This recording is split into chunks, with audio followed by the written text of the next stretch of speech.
Hey, good morning, guys. Assalamu alaikum.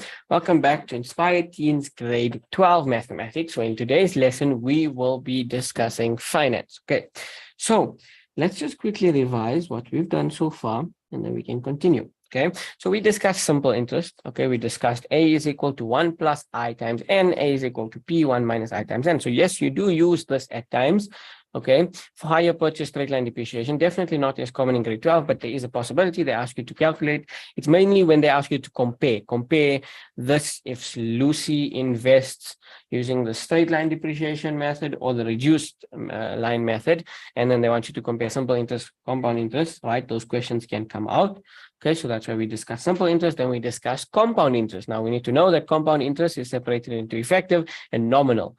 Okay, so effective compounded yearly, okay, and there's some keywords: reducing balance, depreciation, savings, inflation, and that is our formula is equal to P1 minus I to the power of N, or 1 plus I to the power of N, depending whether we are appreciating or depreciating. Then we have compounded less than a year. So now this basically means our interest is compounded. Our interest is compounded not on a yearly basis. So we make different amount of payments. If we're paying back a loan, it could be compounded monthly. That means you make a payment every month. Compounded quarterly, every 3 months, and semi-annually twice a year, every 6 months, right? Then we discuss this formula. It gets a bit complicated now when it comes to nominal interest rate, okay? Because the interest is compounded, so you have to consider that in your calculation. So A is equal to P1 plus minus I divided by M. Okay, so we divide it by the amount that it's compounded. Okay, and then remember I said always the exponent or N itself refers to number of payments. So initially we learn it as number of years. That's just because we make one payment a year. So the number of years would be equal to the number of payments. Now, because we are making more than one payment a year, that would not be the case. So we have to multiply the number of years by how much it compounds, okay, per year. And that gives us a total of the number of payments. Very important. Okay, and of course we have our conversion rate. You must memorize this formula. It's not given. 1 plus I effective is equal to 1 plus I nominal over M to the power of M. Now, we did a question. We did timeline questions. Now, before we move on from our timeline questions, I'd like to do one more timeline question, and then we can move on to grade 12 finance. Okay, and this timeline question is going to work backwards. Okay, so you guys can...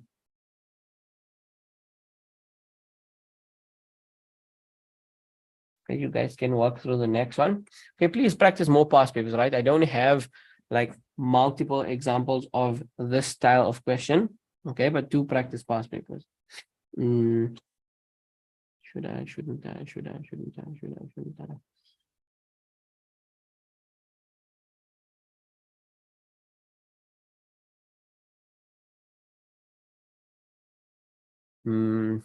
Shucks. Let me just think for a second.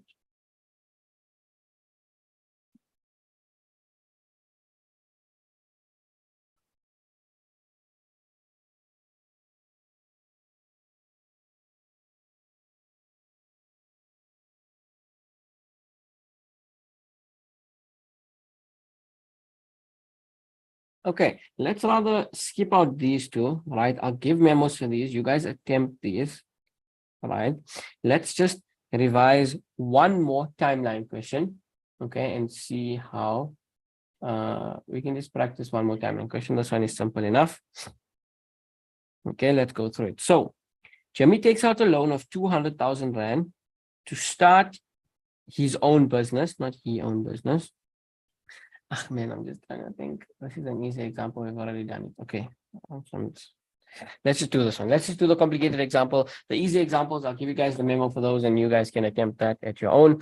It should be easier for you guys. Let's look at how we would attempt a backwards question and how we would think, just the thinking behind working through a question that's not similar to the question that we've done previously. So Mario invests a certain sum of money for 5 years. Okay, so the total time, 5 years, because that's what they tell us. Okay, he receives an interest rate. Okay, these are interesting. Excuse one. He receives an interest rate of 12% per annum, compounded monthly for the first 2 years. and thereafter the interest rate changed to 14% per annum, compounded semi-annually. So for the first 2 years, we have one interest rate, and then thereafter we have another interest rate. And because the total period is 5 years, we would have that interest rate for 3 years. Okay. Then they say halfway through the final year of his investment, Mario needs to replace his car tires. So he withdraws 5,000 Rand from his investment account. So that's a withdrawal. If Mario's investment has grown to 75,000 at the end of the 5-year period, calculate how much money Mario initially invested. So how does that differ to this? Because these previous questions, and like the other two questions that's in the document, they tell you the initial amount that was taken out as a loan or the initial amount that was invested. Here, they want you to calculate the initial amount and they give you the final amount. So we can still create a timeline. So let's do that.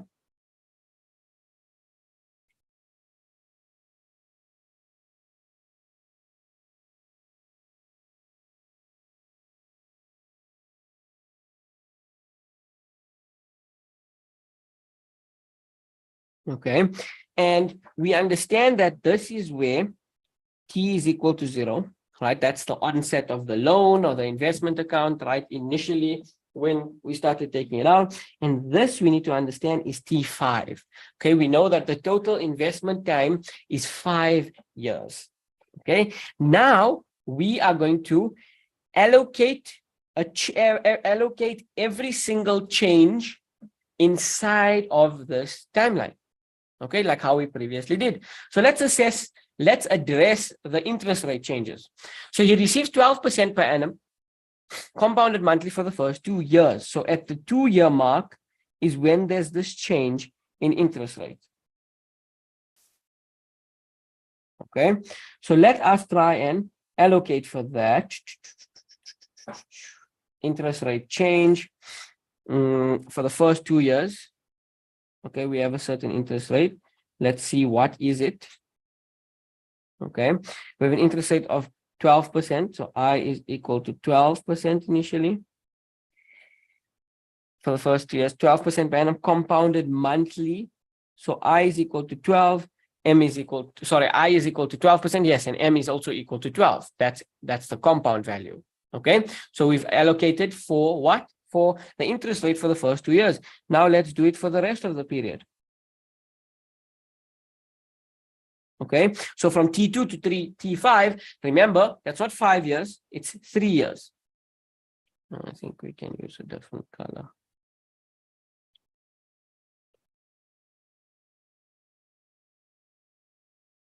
Make it stand out a bit more. Okay, now let's look what's the investment, what's the interest rate for the last 3 years. 12% per annum compounded semi-annually. 14% per annum. I is equal to 14%. And M is equal to 2. When it's compounded semi-annually, that means there's 2 payments. Semi, meaning every half a year. So M is therefore 2. Okay, important stuff. Interest rates done. We literally don't even need to read that anymore because we put in our diagram. All right, that's how it is. Halfway through the final year of his investment, Mario needs to replace his car tires to so he withdraws 5,000 Rand. So halfway through the final year, so the final year is from 4 to 5, the 5th year. Okay, so halfway through the final year, that would be at T 4,5.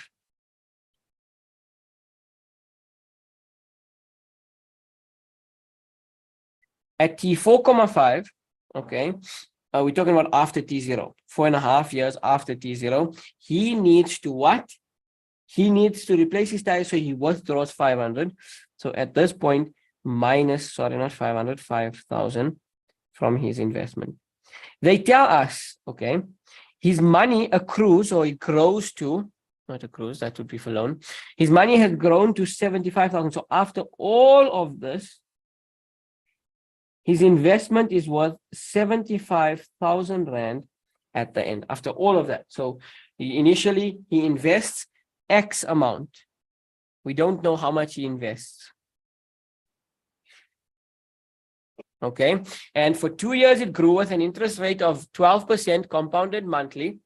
Then for the next 3 years, it grew at 14% compounded semi-annually. And at the end of, and also at T 4,5, he was through 5,000.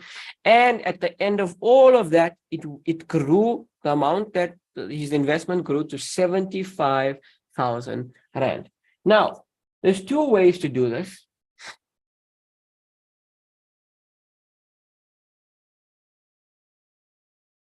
Okay. One is to do it in one line. Okay. And the other is to do it step by step. So I'm going to do the step-by-step method first. And then for the one-line method, to not waste time, I'm just going to draw it out for you, and then you guys can do the algebraic simplification. So let's do it step by step. Let's work in chronological, and whatever that word is, chronological order. Okay, and let's write it in terms of a variable. Now, remember, the initial amount that you invest is known as P, because this is the principal amount. Okay, the principal amount before the interest grows, and then of course this is A after the interest, right? But because we have so many changes, we have like a different P value, principal value, that we could use at the beginning of each change. So let's work like how we normally work. So remember, the formula is of course A is equal to P into 1 plus I to the power of N, because that is compound interest growing. So initially, we have invested a principal amount of P. P open brackets 1 plus I. This amount grows for, firstly, it grows for 2 years. Before, so remember how we follow, how do we do timeline questions? We work from change to change. Okay, so our initial thingy is we're going to work from here to here. From there to there. Okay, always, that's why we indicate these changes on our timeline so we can easily see it. 1 plus I, 12%, so 0.12, or you can just put 12%, divided by its compound, divided by 12, to the power of N times M. We'll write out the formula P, open brackets 1 plus I over M to the power of N times M. N is number of years, M is how often it's compounded, so it's 2 years times compounding 12 times a year, so each month. So that's why it's 24 months / 24 payments. Okay. And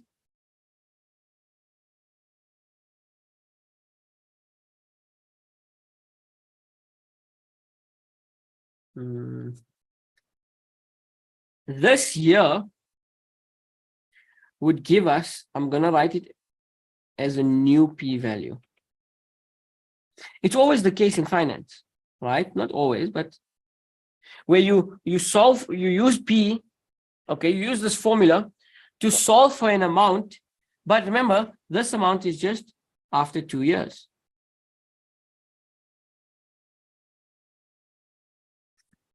Okay, now this new P amount, okay, this amount that he has at the end of 2 years, we'll call it new P. Why new P and not A? Because that amount we're still going to use and we're still going to grow it. So it's still going to be a P value in the next equation. So this new P value, let us discuss, what do we do with this new P value? Okay, this new P value, what do we do with it? Let's work with till the next change. This new P value grows until the next change. Okay, so it grows for 4.5 years. So not 4.5 years, from T2 to T 4.5, okay, before the next change. So this new P value, we take this new P value and we multiply it by 1 plus, remember the interest rate changed now, so it's now 14%, 0.14, divided by, it's now compounded semi-annually, 2, divided by N times M, number of years from 2 to 4.5 is 2.5 years. So 2.5 times 2, because it's compounded semi-annually. Okay, and this, we're going to describe it as, this gives us a new P value. Very new.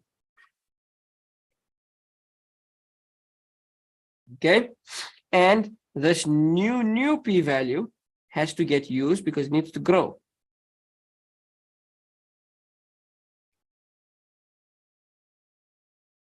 Now, we finish work from T2 to T4.5. Now we need to do this final stretch, T4.5 to the end T5, that's 0.5 years. Okay. This is, the interest rate is still 14% compounded semi-annually. Now it's just 0.5 times 2. Okay, because that interest rate is still the same. And this, oh, shucks, we forgot to make the change, sorry. So we made the change to the, what's this? We made the change to,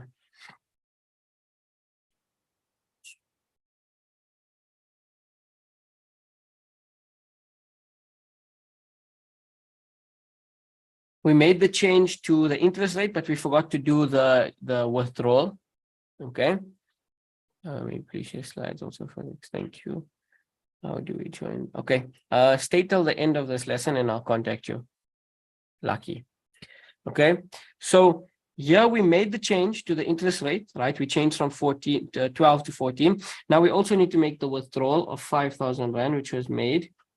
This was now after 4.5 years. Okay. And we did that. Now we're going to take the new P minus the 5,000. Okay. And this is what we're going to make this is what we're going to grow for half a year. 1 plus interest rate is still 0.14 divided by 2 to the power of 0.5 times 2. Okay. And now this is finally after 5 years. Okay, so this hasn't solved our question. We're still going to solve the question, but this just tries to give us an understanding of what's happening. Okay, so initially we take the p-value that they invested, okay, and we grow it in interest for how long? We grow it in interest for however long till the next change, right? Remember, we always work between changes. What change? A deposit, deposit, a withdrawal, or a change to interest rate. Okay, one of those. So yeah, we took that p-value, we grew it for 2 years before the next change with that specific interest rate, and we got a new p-value. That was after 2 years. That new p-value, we grew it for how long? 2.5 years before there was another change. So that was the interest rate. Now there's a change of 5,000 Rand. So that gave us a new p-value. Then we made the change, we subtracted the 5,000. So the new p-value minus that 5,000, we grow that for till the next change, or this time till the end of the investment. So we grow that for half a year. And that would give us our final answer. But now, how do we actually get the answer? So there's 2 ways of working with it. I think the best way is to work with it in one line. It might be a bit confusing. Okay, so let's do this. We take this p-value, right? And we make the following change to it. Okay, so remember, if we have to copy our timeline,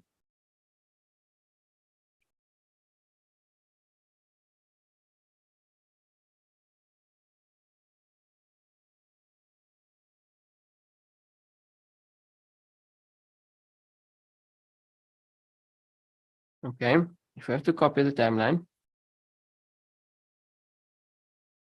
right, this is what we're allocating for here. Okay, from T0 to T2 is P open brackets 1 plus 0.12 over 12 to the power of 2 times 12, right? For the first 2 years, it's growing that much. Okay, now this entire thing, if we look at previous questions, right, this entire thing, this entire calculation, when we had values, okay, gave us one singular answer, which we then used in the next question. Okay, so that singular answer, which we then used in the next question. However, because we don't have that principal amount, we won't be able to get an answer. So now we're going to use this whole thing and put it in front there. So instead of just having this put there, and then calculating the new values, we're going to take this entire thing because they equal to each other, right? It's essentially the same thing. We're going to put this in front of our new change to make the change. So whatever value you have here, you're not going to get an answer because it's expressed in terms of P. Okay, perhaps you could simplify this. Okay, and now what we're going to do each time, okay, each time we are going to make the next change and treat this entire thing as if it were A or new P, right? This is new P essentially, just expressed with all the numbers. Now, what is the next change? Here's the next change, right? That new P value that we got, this is the change that we made to it. So I can multiply this entire previous thing by the new change.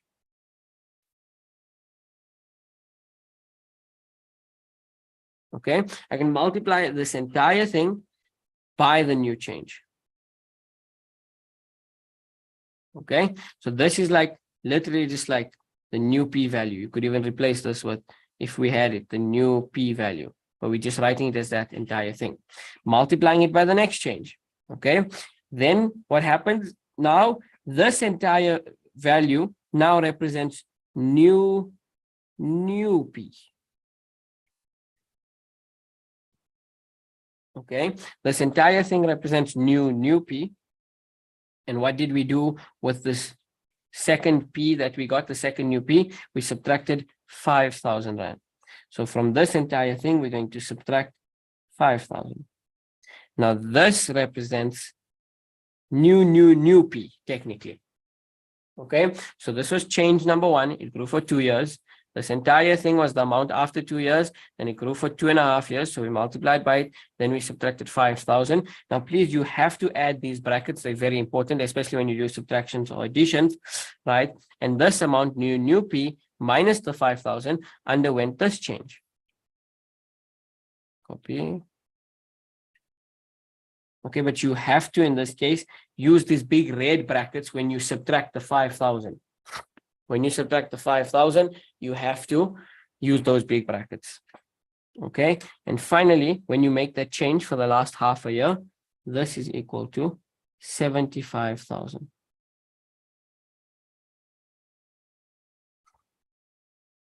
Okay, you have an equation. You have one unknown that is P. You need to solve for P. So this is just algebra. Okay, let's leave it at that for now. You guys attempt it. And what I'll do is perhaps in the next lesson, I'll just finish up this memo. I'd like to just start with grade 12 finance now, but you guys can attempt it and I will go through this, solving this algebraically in the start of the next lesson. Okay. But yeah, essentially slightly complicated, but that's how we can work with this. Okay. Just having this understanding is crucial. Like the chain of events and what's actually happening. Okay. When is it growing? How long is it growing for? When was there change?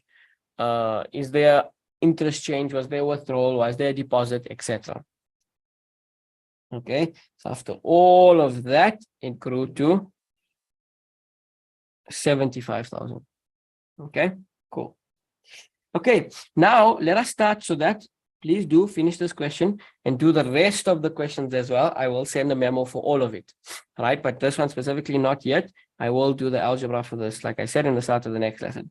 But for now, that brings us to the end of grade 11 finance.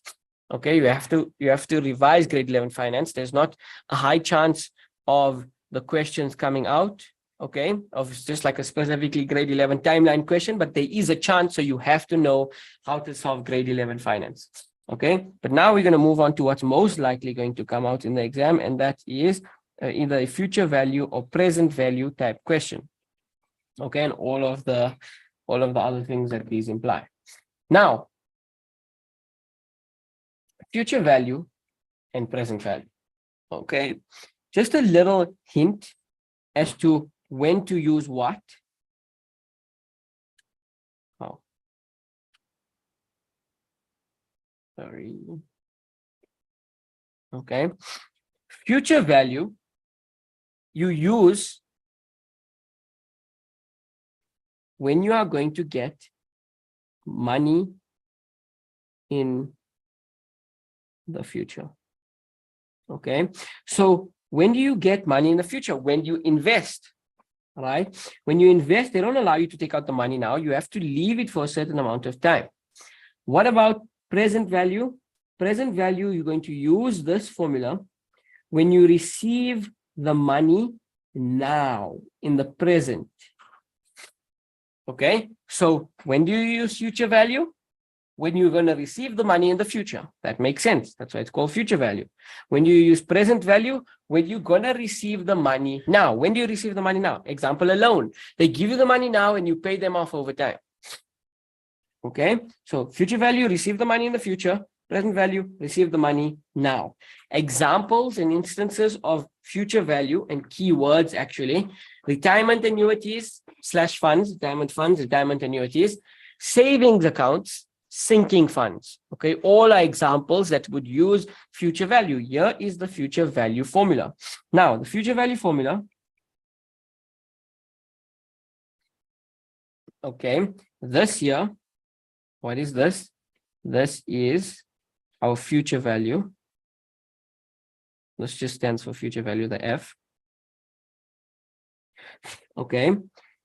X is our monthly installment. So I'm just introducing you to the new things that are not in the old formulas, the new variables. So X means monthly installments. Okay, so if it's how much, if it's an investment, how much are you putting towards your investment each and every month? If it's a loan, how much are you paying back towards your loan each and every month? Okay, and then everything else is still the same. This is still number of years. This is still the compound value. When you multiply them, they give you a number of payments. And of course, M, that doesn't change. And of course, I is still the interest rate, that does not change. Okay, so that's future value. Let's talk about present value. You use this when you're dealing with loans, bonds, or withdrawals. Okay, and this is the formula. Again, same thing. Here now we just have, what is this? This is our present value. Okay, X is your monthly installments, I is your interest rate, N is number of years, M is how often it's compounded. Okay, cool. Now, before we talk about missed payments,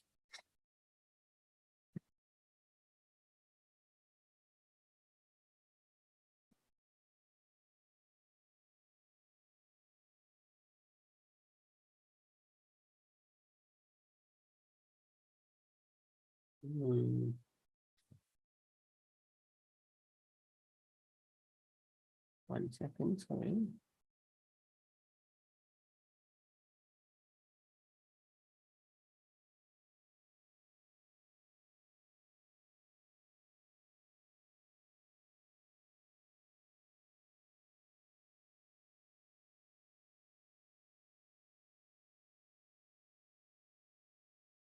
Okay, let's discuss missed payments and then we can go ahead and do a question. Okay, so missed payments are very important. Understanding missed payments, right? If you've done finance, I'm sure you guys have come across questions and you realize like, okay, missed payments is something that's a challenging concept and you have to understand, right? And it's something that occurs quite often. Okay, so let's talk about it, right? Missed payments. Let's firstly gonna discuss monthly installments. Okay, so if basically, when is this for? This is if M is equal to 12. Okay, it's just an example, an instance that we're going to discuss if M is equal to 12. Okay, now if the question says the first payment is 1 month later, okay, this means, and I'm going to tell you now, we'll explain it, no missed payments. It may sound like there was one missed payment, but that's not the case. Okay, so here we have T0. Okay, and we have monthly installments, T1, T2, T3, etc. Okay. Now, where are we?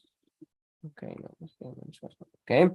If they say 1 month later, remember, T0 is what exactly? Whenever we talk about the initial, the start of the timeline is when the loan was taken out or when the investment account was opened, etc. Okay, when the account is open. So you go to the bank, let's just say on the first, okay, let's just say 1st of March. Okay, so you go to the bank on the 1st of March. Now, when you take out a loan, let's just say, right, you take out a loan on the 1st of March, you're not going to make, so you take out a loan of like 500,000 and now they calculate, okay, your monthly repayment is going to be 5,000 Rand a month. You're not going to make your first payment immediately when you take out the loan. Okay, so this is the taking out of the loan. The first payment is going to be exactly 1 month later on the 1st of April. Okay, so when the first payment is, when it's monthly installments and the first payment is 1 month later, that is okay. No missed payments. That is okay. Okay, the first payment 1 month later. That's correct. Just keep in mind, like realistically, you might not go to the bank always on the 1st of March. You may go on the 15th of March, for example. Okay, and your first payment is not going to be on the 15th of April. It's going to be like maybe every start of the month or end of the month. So your first payment is going to be 1st of April. Okay, and we would refer to if you took out the loan on the 1st of March or the 15th of March, so meaning on the 1st or in the middle of the month, your first payment, okay, would be regarded as the end of that month or the 1st of the next month. And if they say 1 month later, it would both refer to the same thing. So if you take it out on the 15th of March and they say first payment is 1 month later, it would refer to that the end of that month or the start of the next month. Okay, just keep that in mind. The second thing I want you to keep in mind is in finance, in this section, the 1st of April and the last or the first day of every month and the last day of the previous month are the same day. So you don't regard them as different. So in some questions, you may see payments are made at the end of every month or payments are made at the start of every month. Okay, but in this section, 31st of March or 30th or 28th of their respective end of their respective month is equal. It's the same thing. Sorry. Okay, it's the same thing as the start of the next month. So for example, you could consider the 31st of March and the 1st of April as the same thing. Okay, so just keep that in mind. You'll see, where does this come into play? It comes into play in just the wording that they use in the question. Okay, the wording in finance sometimes can be a bit tricky. So in that case, yeah, if they say 31st of March, 1st of April, treat it as the same thing. Okay, so yes, let's not delay on this too much. First payment 1 month later, that's okay. There are no missed payments. Okay, that is okay. Okay, because the first payment is supposed to be made 1 month later. But now let's talk about the first payment is 3 months later. Okay, so again, we have T0. Okay, we have T0, that is when the loan was taken out. And now let's just say we have T1, T2, and T3. Okay, now we're not going to consider dates, but if the loan was taken out here at T0, okay, 3 months later would be 1 month, 2 months, 3 months. Okay, so at the end of the second month or at the start of the third month. All right, let's just write some dates. So let's just say this was taken out on the 9th of June. First payment is going to be made 1st July, then 1st August, and then 1st September. Okay, please note, if this was 31st June, 31st July, okay, they're not all, 31st June, 31st July, and 30th of August, that's the same thing. Okay, first and last days, because that's how it is, like debit orders or payments, you either make, they give you options at the end of the month or at the start of the month. It's the same thing. Okay, so now in this case, if you made your first payment 3 months later, that's bad because you missed payments. You're supposed to pay monthly, right? We're still on monthly installments, meaning you pay every month, but you made your first payment 3 months later. The first payment was made, 1 month was missed, 2 months was missed, and the third month was missed. Okay, in this case, right, you can see that 3 months went by, but how many payments were missed in specific? So you made your first payment 3 months later. Sorry, let's just do this. Okay, you made your first payment 3 months later. So T0, 1, 2, 3. At the end of the second month or at the end of the third month, this is where you made first payment. Let's do this. Let's say first payment. Okay, so how many payments did you miss? You missed 1, you missed 2. Okay, so many people might think, okay, monthly installments, first payment was made 3 months later, so you missed 3 payments. That's not the case. You made that first payment 3 months later, so you missed payment 1 and payment 2, but you made the third payment. Okay, so in this case, 2 payments missed.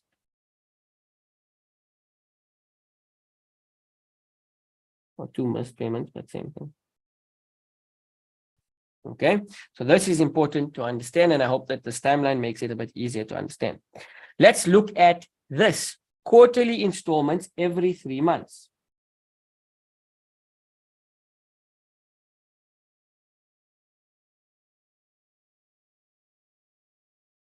Okay, first payment. Okay, so when you make quarterly installments, that means you make 4 payments every year and you make a payment every 3 months. Okay, so your loan is taken out at T0. You have, let's work on a monthly basis, right? So you have T1, T2, we're talking about months, okay? T3, T4, T5, T6, etc. Now, if we consider, let's do more actually.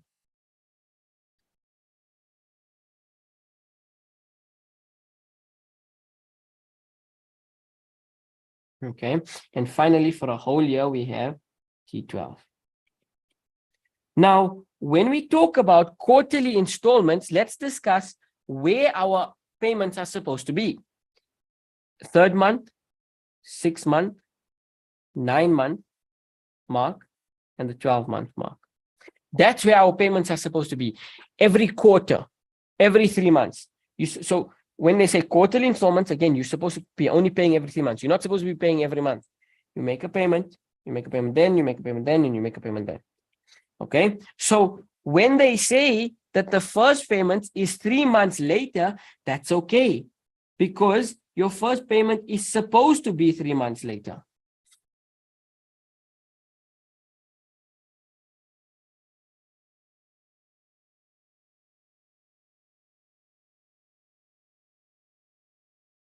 Okay, your first payment is supposed to be at the 3-month mark. We don't go T1, T2, we go straight to T3, 3 months later. Okay, so that's where your payment is supposed to be made. So that's perfectly fine. No missed payments. Let's talk about first payment is made 6 months later. So let's try and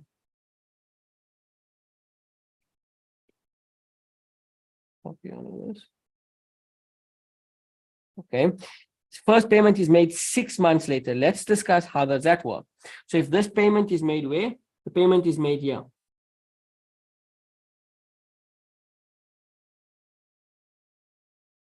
Okay, now we essentially have to try and understand how many payments did we miss. So you were supposed to make a payment 3 months later, and then 6 months later. So payments were supposed to be made at T3, T6, T9, T12. So If you're making a first payment 3 months later, you miss that payment. So you didn't miss 1, 2, 3, 4, 5. No, we are not compounded monthly. We are not making monthly installments. We are making installments every 3 months. So here you essentially missed one payment. So one payment missed.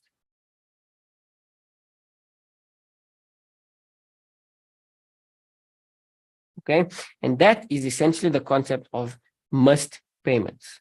Okay, we'll discuss it in context of what happens. Okay, what do we need to do for that period of time? So here, for instance, what happened was my guy takes out a loan on the 9th of June. Okay, my guy was supposed to make a payment 1 month later, 2 months later, and 3 months later, but this guy decided to skip this first 2 months and only make a payment in the second month. There are consequences because you owe the bank money.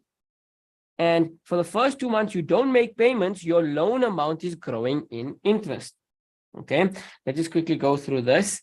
Yearly, annually, per annum. Okay, M in this case is equal to 1, and this is yearly payments.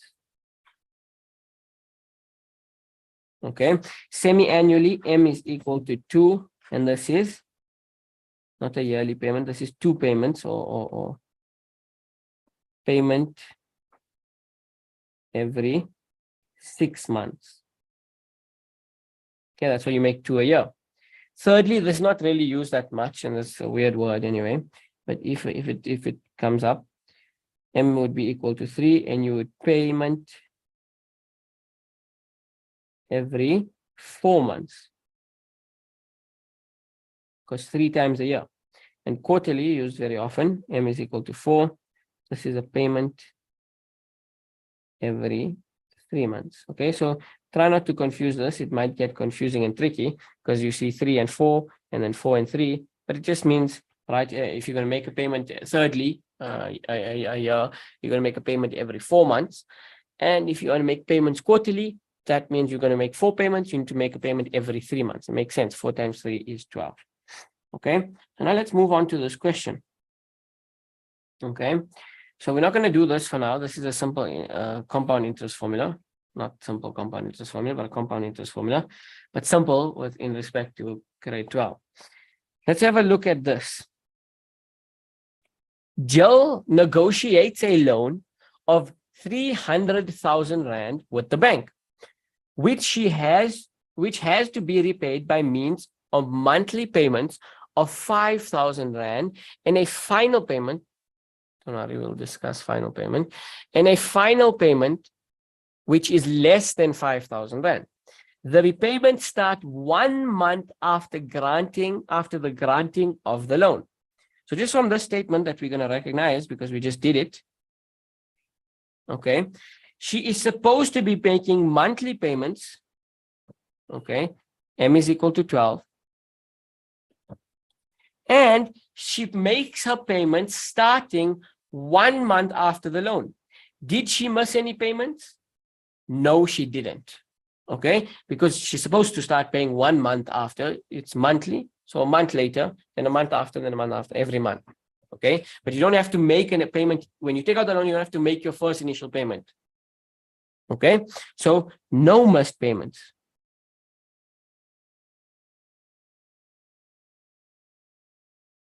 Okay, that's another thing. Okay, then we can highlight other important factors. The monthly installment is 5,000. Interest is 18% per annum. And yes, of course, we know compounded monthly because they have to make monthly installments either way. So 1.2.1.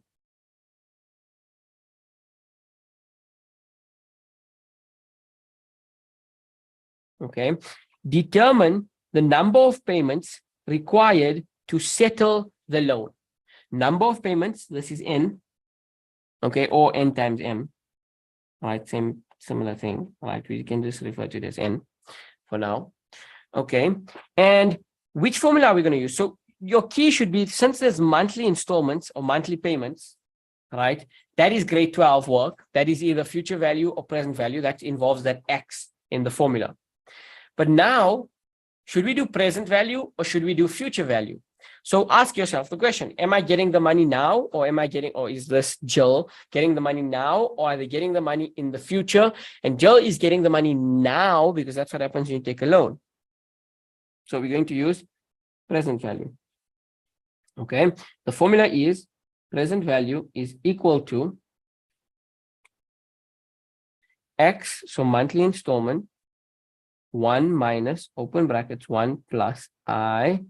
Of course, we have to divide I by M. So you can either write it or you don't have to write it when you write out the formula. The power of, I'm just going to put N for now. I know that N is N times M, but remember that N, N is number of payments, and that's what they wanted us to solve for, number of payments. So I'm just going to leave it as one variable because of this that we discussed. All right, this is important for us to understand this concept here. The entire thing represents number of payments. One is number of years, one is compound. When we multiply them, we get number of payments. So if I just leave it as one variable, I can solve for the number of payments. Okay, divided by I, but we also have to divide I by M. So divided by I over M. Okay, now let's substitute. So the present value amount we have, that's the loan amount, 300,000. That's how much you got now. 300,000 is equal to X monthly installment, 5,000 rand. 1 minus 1 plus I. The interest rate is 18%, so I can represent it as a decimal, 0.8. Divided by M, it is compounded monthly to the power of N, which is our unknown, all over our interest rate again, 18%, converted to a decimal, 0.18, divided by 12. Okay, so it's a bit of a difficult question to start off with, but it's fine. We didn't have to do an easy question. Like an easy question would be calculate the monthly installment or something, right? But this is, we're calculating an unknown, which is going to be in the exponent. So we're going to have to actually use log. So let's do the simplest way of doing this, right? Here we have, I'm just going to simplify this. Here we have A is equal to B over C, meaning we have an answer equal to a numerator, okay, divided by a denominator, right? As basic as that is. So ultimately, let's just say we have an unknown in our numerator. So we want to leave our numerator alone, or whatever's in our numerator alone. So I can take my denominator over. It becomes A times C is equal to B to the power of N. Okay, so let's take this over as multiplication. So I'm going to have 300,000 multiplied by 0.18 over 12, which is equal to 5,000 times 1 minus 1 plus. So what I can do also is just simplify whatever's in the brackets. So 1 minus, in my brackets, I have 1 plus that, 1 plus 0.18 over 12. Okay, and this gives me a nice number. This gives me a fraction or decimal. I can write it, I'm going to write it as a decimal, but essentially I get 1,015 to the power of N. Okay, this is this whole thing simplified. So you can simplify this, but what I'm going to do is I'm going to divide both sides by 500. So just totally rewrite it, definitely not copying and pasting.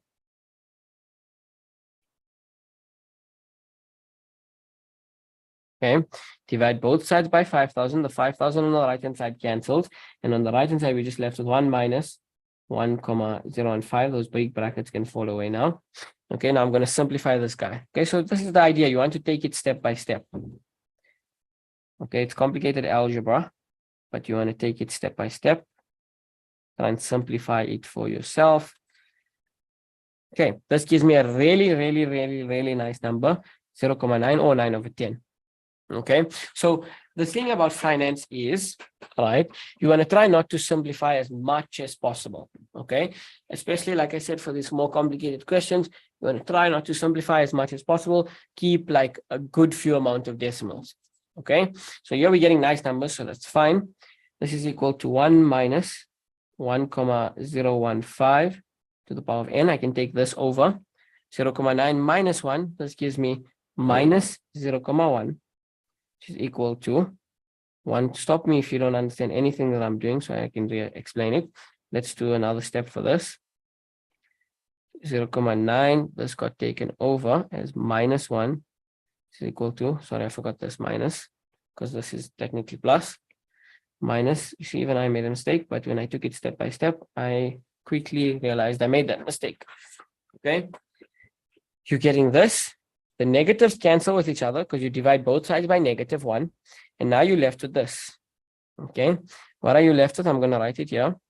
0.1 is equal to 1,015 of n. Now you need to solve for n, right? Solving for an exponent always involves log. So I'm going to give you the shortcut. We're gonna, sorry, I know we're over time, but we'll end shortly. Answer, we're going to call this the answer, is equal to base to the power of an exponent. Answer is equal to base to the, I'm just describing each one. This is the answer, this is our base, this is our exponent. Now, normally, if you want to use log, that's because you have an unknown exponent. That's when you're using log. So our exponent is unknown. So of course you're using log to solve for that exponent. So it becomes the subject of the formula. Exponent, okay, is equal to log. Now log has two values, a base value and a top value. And the base value stays the same as the base that was here. And the answer that was the one that was previously the answer goes to the top of the log value. Okay, so the exponent is normally the unknown. That's why it becomes the subject of the formula. Exponent is equal to log, keep the base the same, and then the last thing that's left, which is answer. So in this case, right, I have answer, base, exponent. I need to get it into exponent, log base answer. My exponent is n, log is log, my base is 1,015, and the previous answer was 0,1. So in your calculator, you'll see that version of log with two options. So you put 1.015 and 0,1. And I get an n of, oh, am I forgetting a? Yo, I'm forgetting a negative, sorry. The formula for P, present value, is to the power of -n. -n.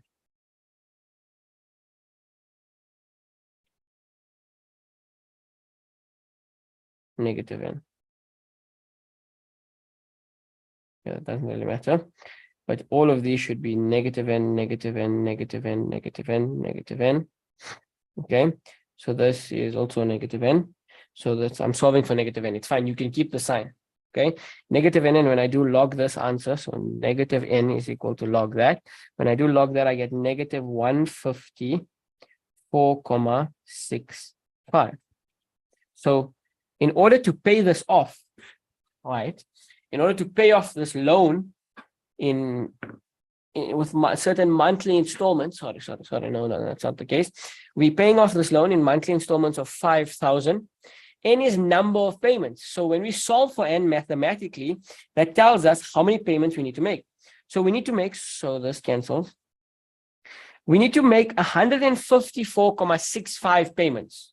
So we're going to make 154 full payments and then 0.65 of a full payment, which actually totals to 155 payments technically, because you make 154 payments and then one payment that's slightly lower. So 155 payments is the final answer as to how many payments we need to make. Okay, in order, if we're going to make monthly, if this person, Joe, I think, is going to make monthly installments of 5,000 Rand, how many payments will it take them to pay? 154,65, and you always round up when it comes to payments. So 155 payments in total. Okay, cool. So let's end it there. Next week, we'll continue with finance. I'll finish up that question above and then continue with more. We have to do all the concepts like final payment, balance outstanding, missed payments, all of those type of things. Okay, and we will cover all of those within these questions. Okay, cool. I'm going to leave the meeting open for the next few minutes. For those of you, if you have any questions, please feel free to ask. Remember that you can also request to unmute, and I can allow you to talk if you want to ask a question that way. Okay. Let me just answer this person's questions. Good day. May you please share the slides? Okay. So the slides are available in the Zoom or the group. The slides are available. What I will do is in the YouTube description, we're working on improving it. I will add the Zoom link, okay, as well as the Zoom link, as well as the Google Drive, as well as the Google Drive for all the notes. Our notes, the slides are on a Google Drive. You can find the notes for all of the topics that we've done. I will add it to the group description. In fact, I think grade 12 is the only playlist. If you look at our playlist on YouTube, you might see the Google Drive in the playlist or in the description of the playlist even. Okay, cool. But yeah, please, the meeting is going to be open for the next 10 minutes. So if you have any questions, please use this time to ask those questions.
I have a question. Let me just read it.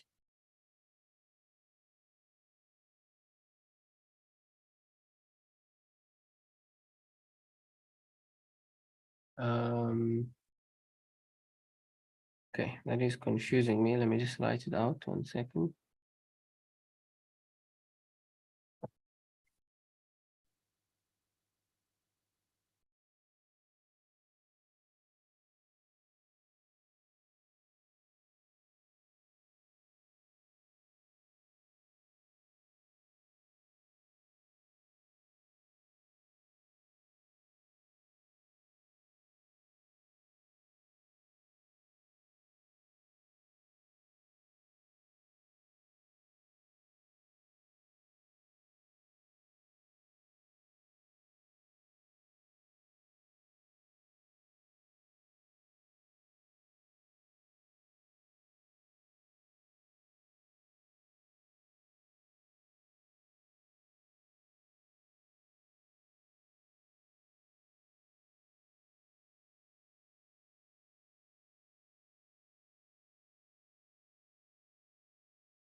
Is this what you have?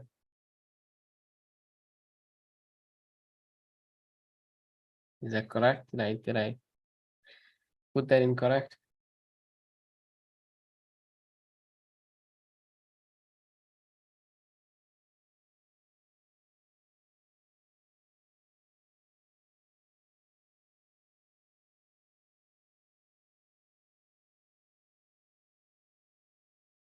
Did you make this formula yourself, or is this a formula that like your teacher has given you?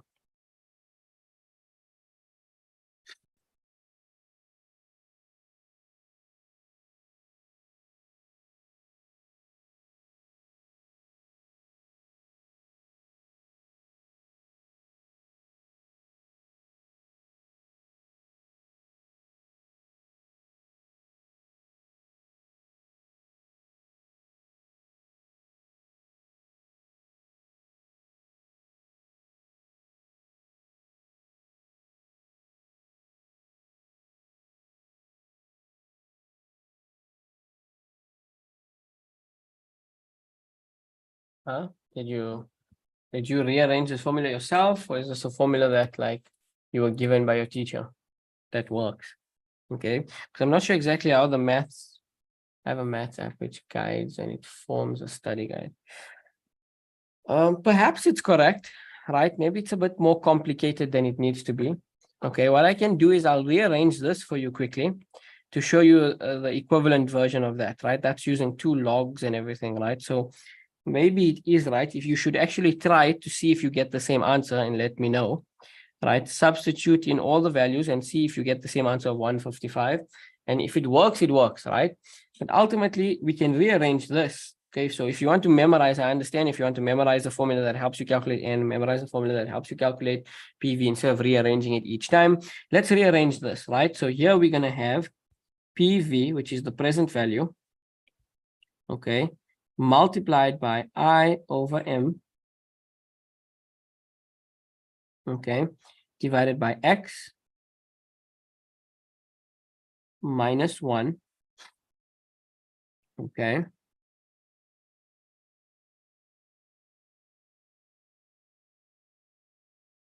minus 1 plus 1, does it become minus 1 plus 1? Okay, let's just do it step by step. And then we left with 1 minus 1 plus I to the power of M to the power of negative N. Then we minus 1.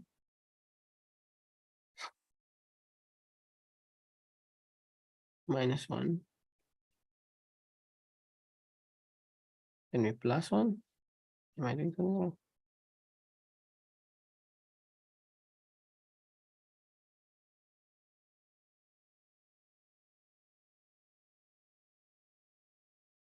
Oh, we simplify that. So that's why we don't see it. But oh yeah, okay, no, sorry, we can do that. So it becomes minus 1, okay, is equal to minus 1 plus I over M to the power of minus N. So if you want to now log this, you're going to get minus N, okay, or just N is equal to minus log, okay. At the bottom, right, you're going to have the same base. So here you're going to have minus 1 plus I to the power of M. And here you're going to have this big thing here.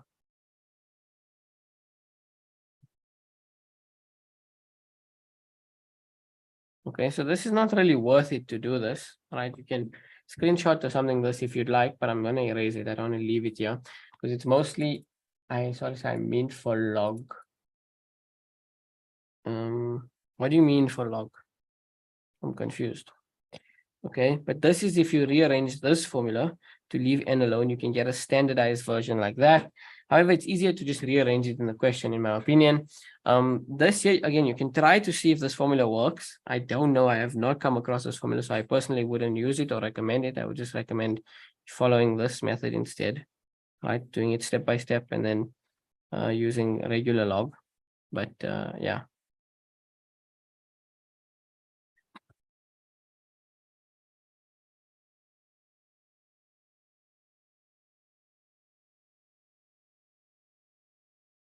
I hope I answered your question. If you have any, if you want to ask anything else, and you may, please do.